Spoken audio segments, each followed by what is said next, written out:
Amélie Nothomb pour Le Fait du Prince, c'est publié chez Albin Michel, c'est son nouveau roman, le 17e, et vous pouvez enfin mettre un visage sur ce que Amélie elle-même qualifiait il y a quelques minutes dans le bureau de muse littéraire.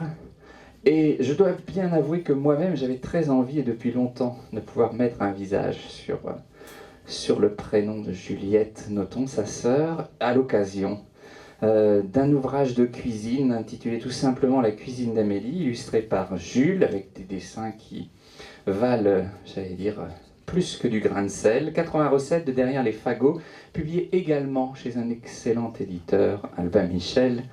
Merci à toutes les deux d'être ici, ça nous fait très plaisir.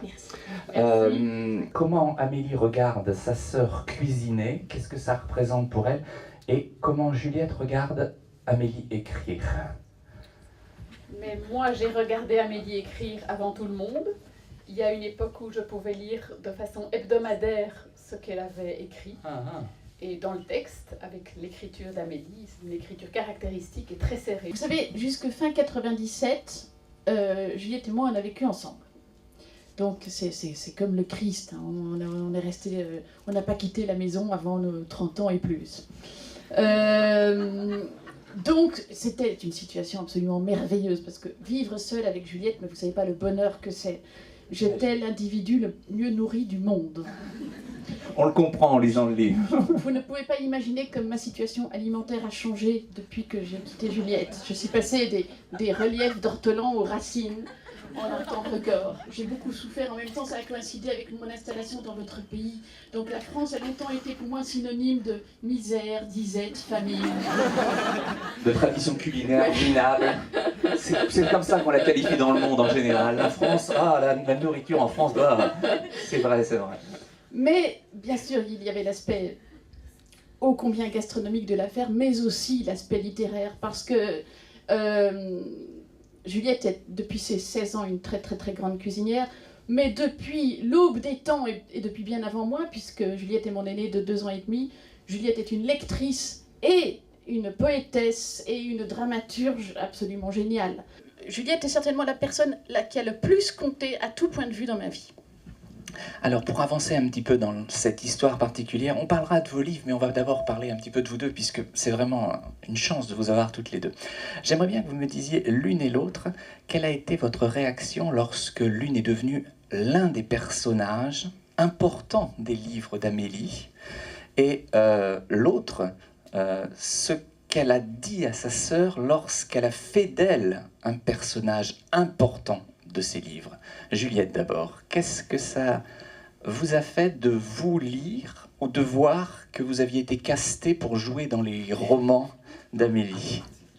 Je vais vous dire que j'ai dû être une sainte dans des vies antérieures, dans de nombreuses vies antérieures, pour mériter un tel privilège aujourd'hui. Donc j'étais certainement quelqu'un d'admirable. Aujourd'hui, je ne sais pas, mais je suis absolument sidérée chaque fois. Je me suis retrouvée une première fois dans La Juliette des Catilinaires, qui est un personnage merveilleux et qui fait formidablement les profiteroles au chocolat, ce qui n'est pas rien. Et puis je me suis retrouvée d'une façon merveilleuse dans Biographie de la faim. Là, j'ai eu les larmes aux yeux. Et j'ai dit, Amélie, je ne savais pas que tu m'aimais tant. C'est une figure de style, je le savais, mais on a beau savoir les choses, on a beau savoir qu'on vous aime, on aime se l'entendre répéter. J'insiste dans le fait que, fine lectrice, elle avait bien reconnu que même les personnages qui ne s'appelaient pas Juliette dans les romans précédents et qui étaient de très belles jeunes filles qui inspiraient des sentiments très vifs, étaient toujours des métaphores d'elles-mêmes. Donc elle a l'habitude d'être l'héroïne de tous mes romans. Pas Épiphanes-Lotos. Il faut qu'il y ait une exception quand même dans Le Fait du Prince. Qu'est-ce que ça vous a fait? Quelle a été votre réaction à l'égard de celui-là en particulier, Juliette? Eh bien, écoutez, de toute façon, d'abord, à partir du début du mois de juin, on sait qu'on n'a plus qu'un mois à attendre, parce que moi, j'ai de la chance, je reçois le livre en juillet. À l'avance. Et déjà, on frémit et on ouvre sa boîte aux lettres tous les jours, et puis on tombe sur l'enveloppe caractéristique, avec le volume caractéristique, et on l'ouvre, et la première chose, c'est de découvrir le titre. Et à ce moment-là, tout de suite, on se dit, qu'est-ce qu'elle va nous raconter là-dedans? On ouvre, on voit la dédicace, et puis on se plonge dans la lecture. Le Fait du Prince, ça a été merveilleux, parce que j'ai tout lu en une journée. sur un balcon dans les sommets du Pilat, qui est un merveilleux massif montagneux de collines au sud de Lyon, tout près de la belle ville de Condrieu qui fait un vin blanc délicieux, au goût de violette. Et il y avait du soleil et le tout était parfaitement calme, j'avais juste la nature autour de moi et j'ai lu ce livre merveilleux et je me suis plongée dans un océan de champagne, ce qui était agréable par cette chaleur et puis par la beauté du style que j'ai beau connaître, que j'ai beau avoir lu dans plein de romans différents. Et chaque fois je suis stupéfaite et je dis mais où est-ce qu'elle va chercher tout ça et comment est-ce qu'elle arrive à écrire tout ça? Et si je devais faire un seul, mais c'est très réducteur, mais un seul commentaire au sujet des livres d'Amélie, et ça je crois que c'est une constante que j'ai toujours pu voir, c'est que bien que ces œuvres soient toutes différentes de l'auteur que je vais vous citer, Amélie a ce site commun avec Proust, qu'elle peut parler de... Mais oui, à part qu'elle ne s'appelle pas Marcel,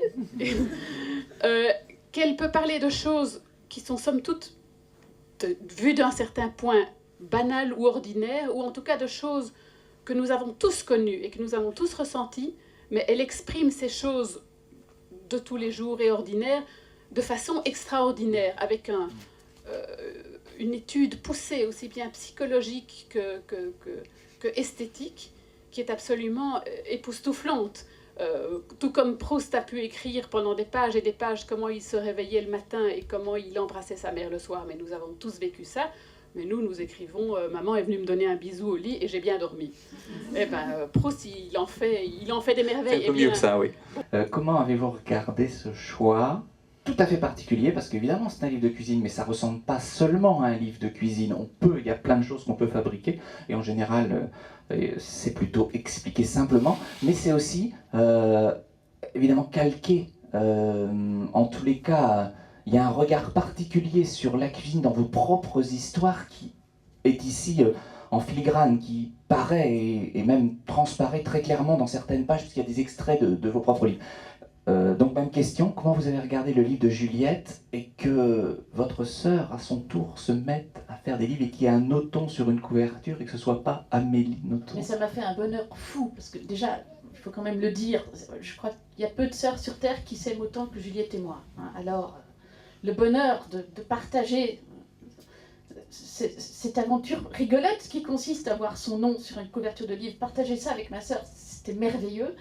Mais en plus, ce livre-là, bon, je vous épargne les litres de salive que j'ai versés, parce que tout le monde s'en doute, mais aussi, c'est un vrai livre d'écrivain. C'est magnifiquement écrit, c'est drôle. Et on peut faire à ce livre le plus grand compliment qu'on puisse faire à tous les très bons livres qui existent, c'est que ce livre, c'est tout à fait son auteur. Son auteur, on le voit à chaque ligne, on entend la voix de Juliette tout le temps, c'est écrit comme elle parle, il n'y a que elle au monde qui aurait pu écrire ce livre-là, son style, c'est elle. Donc, ce livre, je l'aime au superlatif, indépendamment des litres de salive que j'ai versés en le lisant. Parce que